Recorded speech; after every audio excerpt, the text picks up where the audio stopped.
because we know he wants to go up straight away and fight Islam. Islam hasn't been too keen on that idea because he's given other guys a chance before. He wants to become a 2-weight division champion. And then, of course, there's the number 2 ranked Charles Oliveira, the man with the most finishes, the most bonuses, the most submissions, the most exciting fighter in all the bloody division, right?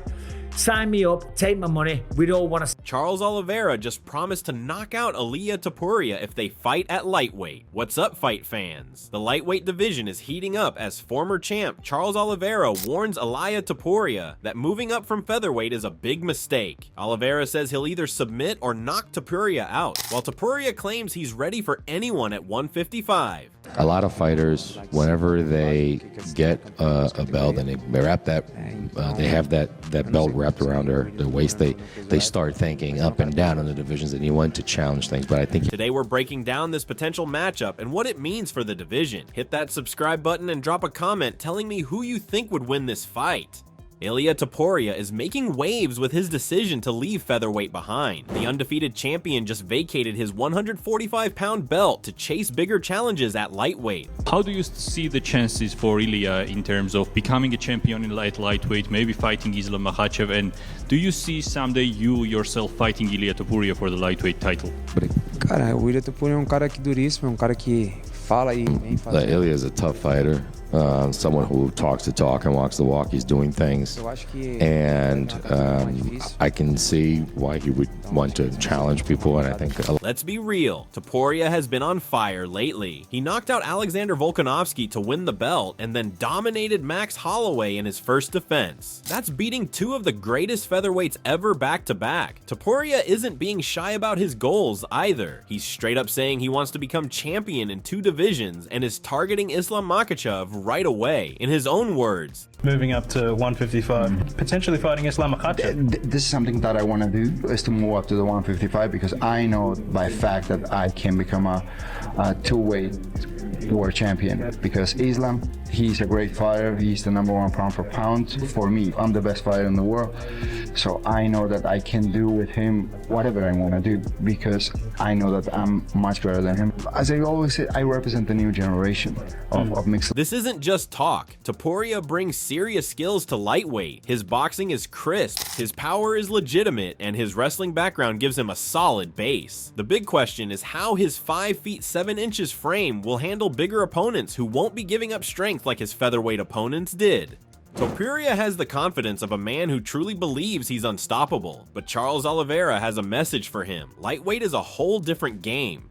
Charles Oliveira isn't holding back when it comes to Ilia Topuria's move to lightweight. The Brazilian legend has issued a direct warning that should make Topuria think twice. Oliveira made it crystal clear. I have nothing but respect for Ilia Topuria, but this is lightweight. It's the most difficult division you have ever seen. What makes Oliveira's warning even more serious is what he said next. I have power in my hands. I believe in my jiu-jitsu, but I believe that I could knock Ilia Topuria out. Islam Makhachev, the current lightweight champion, doesn't seem thrilled about Topuria's challenge. In fact, he's pretty much brushed it off completely. When asked about fighting Topuria, Makhachev was blunt. Do you have a message for him? He really wants to fight you next year.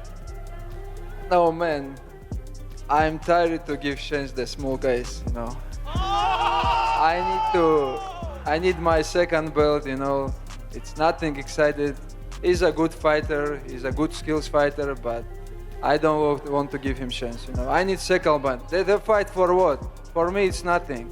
Just his name. I don't need. You can understand where Islam is coming from. He's already beaten Alexander Volkanovski twice, another featherweight champion who moved up.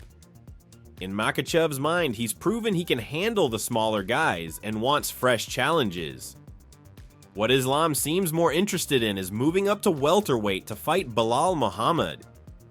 He wants to build his legacy by becoming a 2-division champion himself rather than defending against fighters from lower weight classes.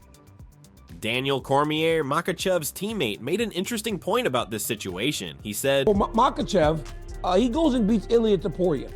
Right? People will say he beat Volk, he beat Ilia Topuria, Charles Oliveira, and Renato Moicano. Seems pretty good. That's 5 title fight wins. But in that, it would say, well, he's defended the belt 3 times against featherweights. Because at the end of the day, guys, it doesn't matter what you do or in high regard you hold someone, The fact that he was the champion in the lower weight class is what's going to be pointed to the moment Islam beats him. Because anytime you have a dominant champ, anytime, you look for reasons to discredit them.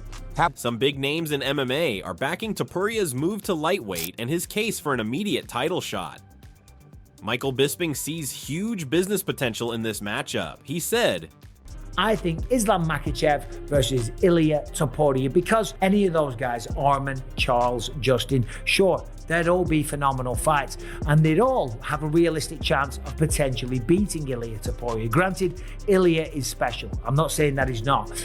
But if he lost to them, there's a massive market opportunity lost there, because Ilia versus Islam, Ilia with the rise, Ilia still being in a lot of people's minds the featherweight champion against the lightweight champion, there's something there. And yeah, if he loses to Gage, but then 2-3 fights later gets a shot, it's not quite. Henry Cejudo, a former 2-division champ himself, is firmly in Topuria's corner. He thinks beating elite fighters like Volkanovski and Holloway should be enough to earn Topuria an immediate crack at Makhachev. Beneil Dariush also supports Topuria's case for a title shot. Ilia's credentials are better at this moment. He's riding quite the win streak, said Dariush. He pointed out that since the UFC apparently isn't giving Arman Tsarukyan the next shot, Topuria makes perfect sense. Not everyone is convinced Topuria deserves an immediate title shot at lightweight. Several fighters and analysts think he needs to prove himself first. Chael Sonnen came to Makhachev's defense when Topuria suggested the champion was ducking him. Sonnen called it fake news and an insult to Islam, reminding everyone that Makhachev has never been afraid to fight anyone.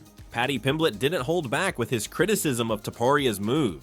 He's tiny. He's 5 feet 5 inches or 5 feet 6 inches. I don't understand why. I think he ran from 145 inches. Pimblett believes Topuria left featherweight to avoid tougher challenges there, not because he's ready for lightweight. Alexander Volkanovski, who's fought both men, offers a unique perspective. With Ilia, he's a dangerous fighter and he can catch anyone. You know, if he goes there and he's stoic and he's, you know, even if the fight's not going his way, he will not eventually get it, but he's going to keep trying to find it. You know, them later rounds are going to get harder for him, but you know, if he was to land, he could definitely knock him out. I think that's going to be hard to do. I think Islam's a pretty safe fighter. Charles Oliveira remains the most accomplished contender. Despite his recent loss to Arman Tsarukyan, his record-breaking career and status as former champion keep him in the conversation. What do you think? Should Topuria get an immediate title shot, or does he need to earn it first? Would he knock out Oliveira as easily as he did Volkanovski, or is Charles right that lightweight is a whole different game? Drop your predictions in the comments below, smash that subscribe button if you want more fight breakdowns like this, and hit the notification bell so you don't miss our coverage when these fights get announced. This is the lightweight division in 2025, and it's never been more exciting.